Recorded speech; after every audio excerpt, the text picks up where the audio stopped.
सभी YouTuber viewer को मेरा नमस्कार। आज के इस वीडियो में मैं आपके समक्ष 20 टिप्स ओसीडी से बचने के लिए बताने वाला हूं।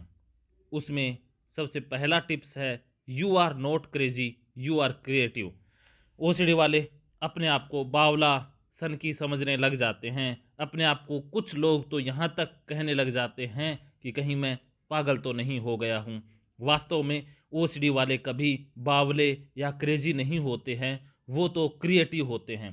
क्रिएटिव इंसान वो होता है जो नया कुछ बना सकता है। ओसीडी वालों की जो कल्पना शक्ति है वो अद्भुत होती है। उतनी कल्पना शक्ति तो किसी शायर के पास, किसी कवि के पास, किसी पेंटर के पास भी शायद ना मिले जितनी ओसीडी वालों के पास कल्पना शक्ति होती है। बस उस कल्पना शक्ति को सही दिशा में लगाना है। ओसीडी वाले उस कल्पना शक्ति का दुरुपयोग करते हैं गंदगी ढूंढने में, भगवान से माफ़ी मांगने में, रेबीज या किसी बीमारी से बचने में या डाटा इकट्ठे करने में क्रिएटिव पावर का यूज करते हैं। वास्तव में वो क्रिएटिविटी का मिस यूज कर रहे होते हैं। दूसरा टिप्स है ओसीडी से बचने का, वो है एक्सेप्ट यूर थॉट। ओसीडी के अंदर विचार आते रहते हैं, ऑब्सेशन आता रहता है। उन्हें उन विचारों को एक्सेप्ट करना है कि this is thought, only thought, इससे आगे कुछ नहीं, बस वो विचार है। कहा भी गया है कि accept the thing, accept the situation, accept the people as it is. OCD वालों के लिए ये कहावत यूं है, accept the thought, accept the obsession as it is. बस उसमें प्लस माइनस ना करें। ओसीडी वाले गलती कहाँ करते हैं कि वो थॉट के साथ कोई मीनिंग जोड़ देते हैं, उसे इंटरप्रेट करते हैं, उसके साथ कोई बिलीफ या कोर बिलीफ जोड़ लेते हैं। उससे उन्हें परेशानी होती है, उससे घबराहट या कंपल्सन करने की मजबूरी उनके अंदर पैदा हो जाती है। तो दूसरा टिप्स हमेशा याद रखें, एक्सेप्ट यूर थॉट। तीसरा टिप्स है, थिंक अबाउट यूर ऑब्सेशन मोर। जो मन में ऑब्सेशन उठते रहते हैं, कुछ कार्यों के प्रति अरज मन में आती है, इच्छा पैदा होती रहती है, उसके बारे में सोचे कि वास्तव में ये गड़बड़ झाला है क्या। इसे ऑब्सेशन मानना है कि this is obsession, only obsession, बस दिस इज माई ऑब्सेशन, जो मुझे कंपल्सन करने के लिए या एक्शन करने के लिए मजबूर कर रहा है। ऑब्सेशन को एज ए ऑब्सेशन डील करना है। तीसरा टिप्स हुआ, थिंक अबाउट योर ऑब्सेशन मोर। और चौथा टिप्स ओसीडी से बचने के लिए है, वो है say to thought whatever. Thoughts को कह देना है गो बाय, कि जो थॉट्स हैं, जो नॉर्मल थॉट हैं और जो ऑब्सेशनल थॉट हैं, उनमें फ़र्क पहले जान लेना है कि नॉर्मल थॉट वो होते हैं जो हमारे अंदर खुशी पैदा करते हैं, शांति पैदा करते हैं, और ऑब्सेशनल या ओसीडी वाले विचार वो होते हैं जो अंदर हमारे फियर पैदा करते हैं, चिंता पैदा करते हैं। तो उन थॉट्स को गो बाय कर देना है जो थॉट हमारे अंदर चिंता, परेशानी, डर पैदा करते हैं। पांचवा टिप्स है, रिड्यूस स्ट्रेस। ओसीडी की जो जड़ है वो है स्ट्रेस। जिसके जीवन में जितना ज़्यादा तनाव होगा, ओसीडी होने की संभावना उसको उतनी ही ज़्यादा होगी। और ओसीडी वाले अगर तनाव को रिड्यूस कर दें, तनाव को बाय बाय कह दें, स्ट्रेस को अलविदा कह दें, तो ओसीडी भी गायब हो जाएगी। छठा टिप्स है, exercise tire your out. OCD वाले एक स्थान पर दुबक कर बैठ जाते हैं या एक कंफर्ट जोन बना लेते हैं। कई महिलाएं तो यहाँ तक अपनी आप बीती बताती हैं कि उन्होंने काफ़ी सालों से अपने आप को घर में ही कैद किया हुआ है, घर में ही उन्होंने एक ही कमरे तक खुद को सीमित रखा हुआ है, बाहर वो जाती नहीं है। कुछ लोग फ्लैट पे या ऊपर की मंजिल पे रहते हैं, वो नीचे उतरते ही नहीं हैं। तो अपने आप को एक्सरसाइज में लगा देना है, इतना इन्वॉल्व कर देना है कि थक जाएं। थकने के बाद मन शांत होगा। सातवां टिप्स है, फाइंड फोकस। ओसीडी वाले फोकस कहाँ पर रखते हैं, ये महत्वपूर्ण बात है। कंटेमिनेशन ओसीडी वाले गंदगी के ऊपर फोकस रखते हैं। रिलीजियस ओसीडी वाले भगवान के डर और सज़ा के ऊपर फोकस रखते हैं। सोमेटिक ओसीडी वाले बीमारी हो जाने के ऊपर फोकस रखते हैं। कुछ रेबीज़ के ऊपर फोकस रखते हैं। कुछ HIV के ऊपर फोकस रखते हैं, कुछ कोरोना के ऊपर, कुछ कैंसर के ऊपर फोकस रखते हैं। तो जिस चीज़ के ऊपर फोकस है वही चीज़ हम ढूंढ लेते हैं। तो अपने फोकस को चेक करना है। और 8वां टिप्स है गेट मोर स्लीप। OCD वालों की तो नींद ही हराम हो जाती है। उनको तो नींद के अंदर ही विचार गंदगी वाले, भगवान वाले, बीमारी वाले, चेकिंग वाले चलते रहते हैं। तो सपनों में भी वही चीज़ें उनके आगे आती रहती है।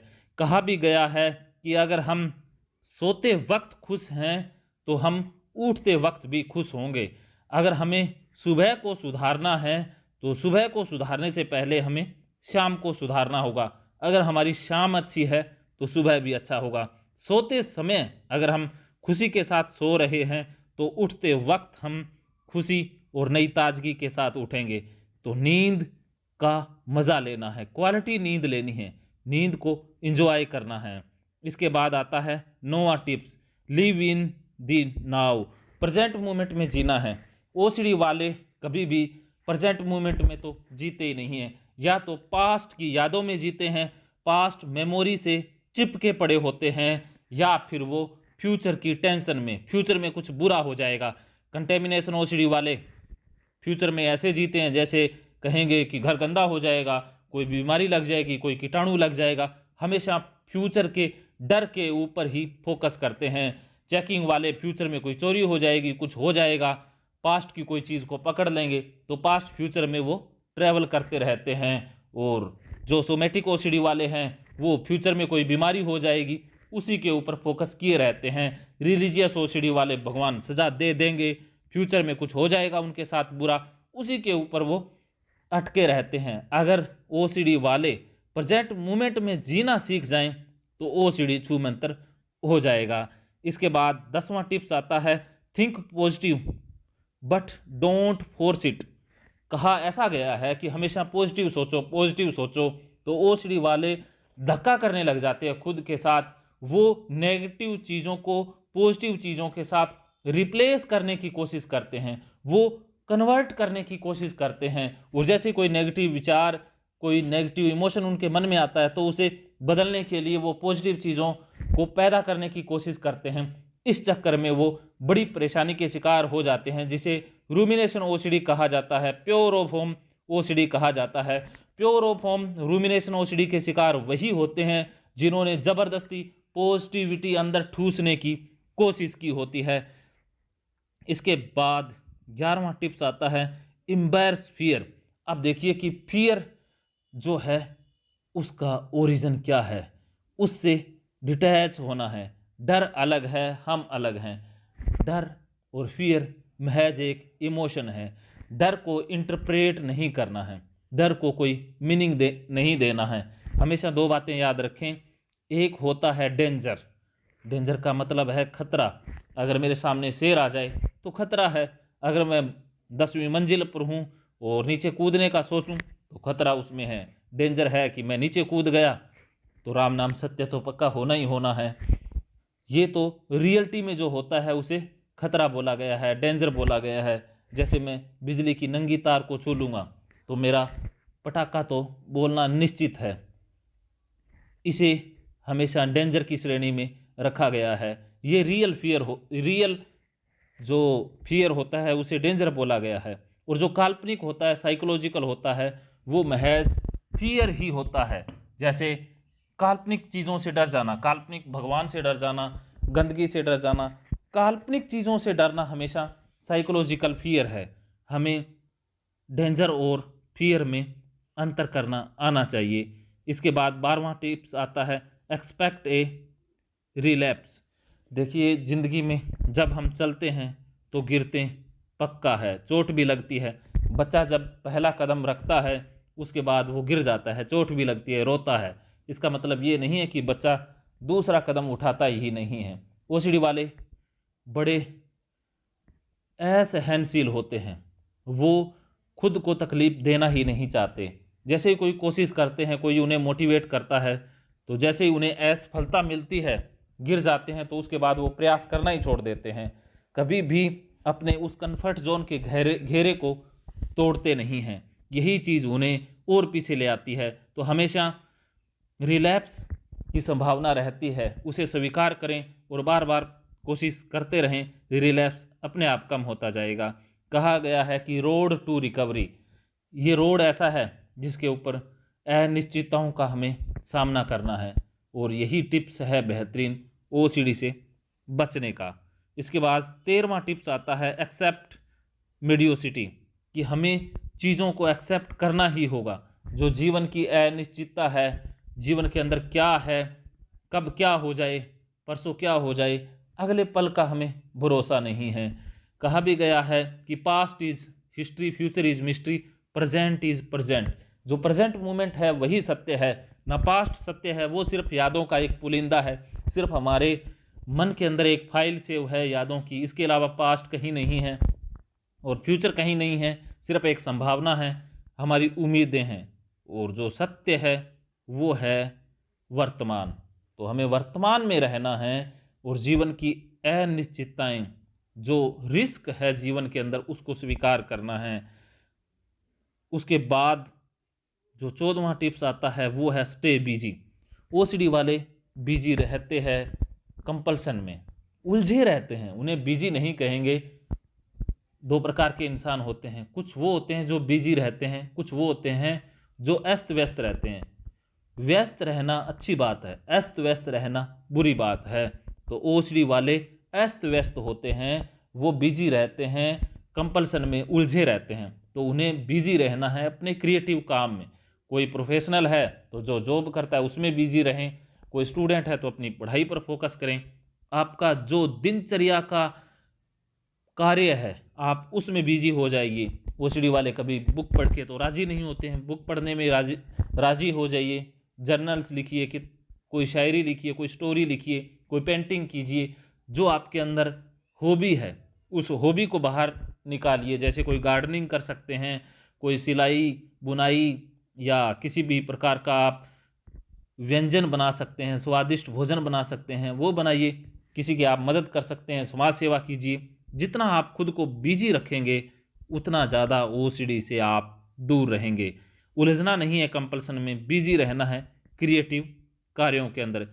अगला 15वां टिप्स आता है you are not alone. OCD वाले अपने आप को अकेला मान लेते हैं।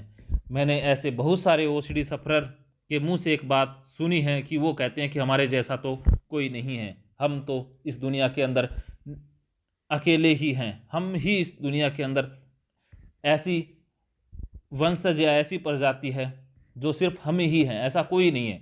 जैसे कि हम तो एक डायनासोर की प्रजाति हों।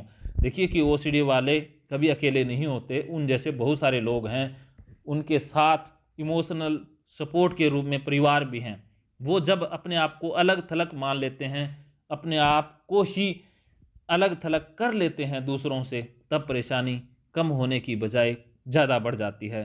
तो वो समाज के साथ मिलजुल कर रहें, समाज से मिलें। ओसीडी वाले किसी से मिलने जुलने में तो विश्वास रखते नहीं हैं, वो बस अपने आप में ही उलझे रहना पसंद करते हैं। वो सामाजिक हों, समाज के साथ जो कंधे से कंधा मिलाकर चलें, सामाजिक कार्यों में बिजी रहें, तो ओसीडी कम हो जाएगा। नेवर गिव अप, अगला टिप्स आता है 16वां। कभी भी अपने आप को हारने नहीं देना है। हारना महत्वपूर्ण नहीं है, महत्वपूर्ण है हार मान लेना। आपको तब तक कोई नहीं हरा सकता जब तक आप हार स्वीकार नहीं कर लेते।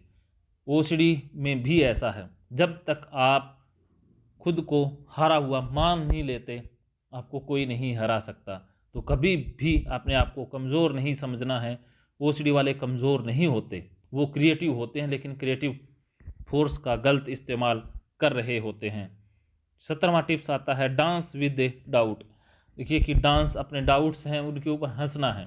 जो डाउट्स मन में आते हैं, संदेह आते हैं, तो देखिए अपने मन से बात कीजिए कि देखिए कि मेरा मन भी क्या अजीब व गरीब है, कैसे कैसे ख्याल भेज देता है। जैसे एक गालिब का शेर है ना, कि दिल बहलाने के लिए गालिब ये शेर अच्छा है, ये बात अच्छी है। तो जो भी डाउट मन में आए तो कह दीजिए ओसीडी से कि ये डराने के लिए ओसीडी तेरा ख्याल अच्छा है, तो ओसीडी की ताकत कमज़ोर हो जाएगी।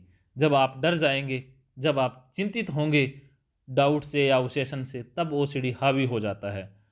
तो ओसीडी को as a fun, as a comedy treat करना स्टार्ट कर दीजिए।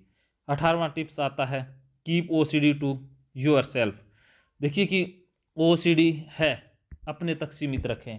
ज़्यादातर ओसीडी सफ़रर ये गलती कर देते हैं, वो अपने आप को सही मानने लग जाते हैं। 3 प्रकार के ओसीडी वाले होते हैं। एक वो होते हैं जिनके अंदर स्ट्रॉन्ग इनसाइट होती है, वो जानते हैं कि उन्हें कोई बीमारी है। कुछ वो होते हैं जिनके अंदर जो मीडियम लेवल की इनसाइट है, उन्हें कुछ चीज़ों का पता होता है, कुछ चीज़ों का पता नहीं होता है, एवरेज इनसाइट वाले होते हैं। कुछ वो होते हैं जो पुअर इनसाइट वाले होते हैं, जो अपने आप को ठीक मानते हैं, अपने ऑब्सेशन को, अपने कंपल्सन को ठीक मानते हैं और दूसरों को गलत मानते हैं। अगर एक महिला को ओसीडी है तो वो अपने बच्चों को, अपने पति को, परिवार वालों को कंपल्सन करने के लिए मजबूर करती है, रोती है, धोती है। जब तक कोई कंपल्सन करता नहीं है उनका पीछा छोड़ती ही नहीं है। इससे परिवार के अंदर ओसीडी फैलने की संभावना बढ़ जाती है। खास करके परिवार टूटने की कगार तक आ जाता है। पति कंपल्सन नहीं करता है तो झगड़ा होता है और ओसीडी वालों के सेक्सुअल रिलेशन भी बिगड़ जाते हैं। पति बेचारा बन के ही रह जाता है, तलाक लेता है तो भी बदनामी है और सेक्सुअल लाइफ तो वो एंजॉय कर ही नहीं पाता है। और छोटे छोटे मासूम बच्चे होते हैं, वो दुबके रहते हैं माता पिता के झगड़े से, मम्मी के प्रेशर से, तो वो धीरे धीरे डिप्रेशन या ओसीडी के शिकार पक्का हो जाते हैं।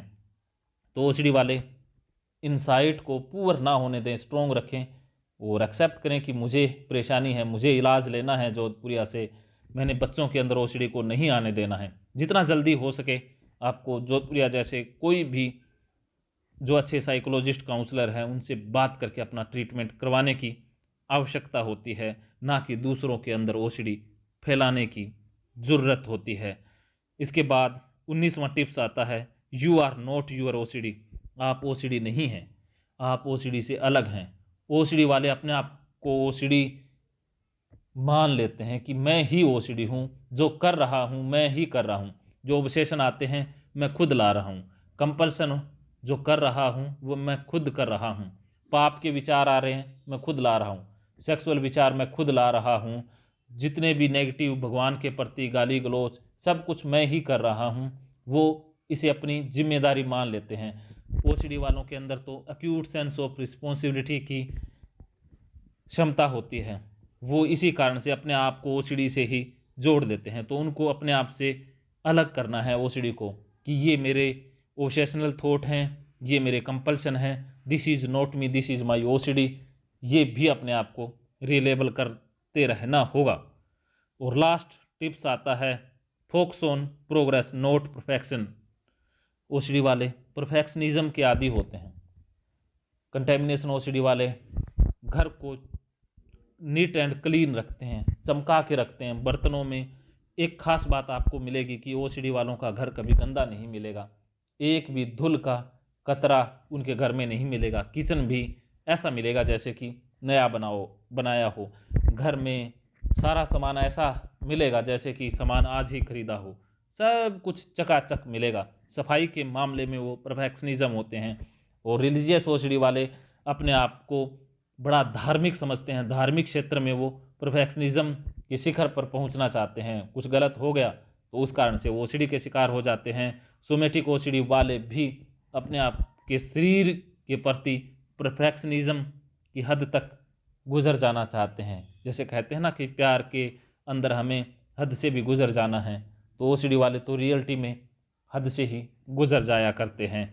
और जो रूमिनेशन ओसीडी वाले हैं वो भी विचारों के प्रति परफेक्शनिज्म के आदी होते हैं कि बुरे विचार तो आने ही नहीं चाहिए, गलत विचार तो आने ही नहीं चाहिए, सेक्सुअल विचार तो आने ही नहीं चाहिए। और जो चेकिंग वाले हैं वो तो सोचते हैं कि दुनिया में सेफ्टी ही हो। एक्यूट सेंस ऑफ रिस्पॉन्सिबिलिटी के साथ साथ उनके अंदर अत्यधिक सिक्योरिटी की फीलिंग की क्षमता भी होती है, इसी वजह से वो शिकार हो जाते हैं। तो आज से ही ओसीडी वालों को परफेक्शनिज्म का पीछा छोड़ना होगा और प्रोग्रेस की ज़िंदगी के अंदर हमेशा प्रोग्रेस होती है। आज गिरे हैं कल चलेंगे, तो ये एक प्रोसेस है, नेवर एंडिंग प्रोसेस है। प्रोग्रेस उन्नति करते जाना होगा।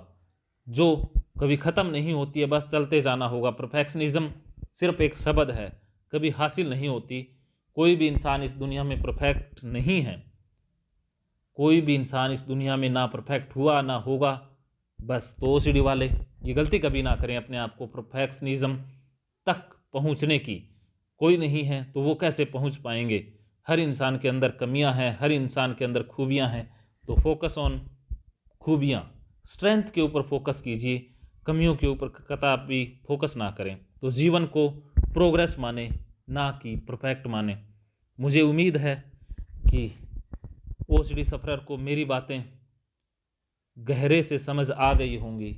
अगर नहीं आई तो थल्ले थल्ले की तो फिर भी ज़रूरत नहीं है, क्योंकि आप मुझसे बात कर सकते हो, साइको गुरु टीम से बात कर सकते हो और ओसीडी से हमेशा हमेशा के लिए छुटकारा पा सकते हो। आपने मेरी वाणी को बड़े ही तन्मयता और गहराई से सुना, इसके लिए मैं आप सभी को तहे दिल से प्रणाम करता हूँ। धन्यवाद।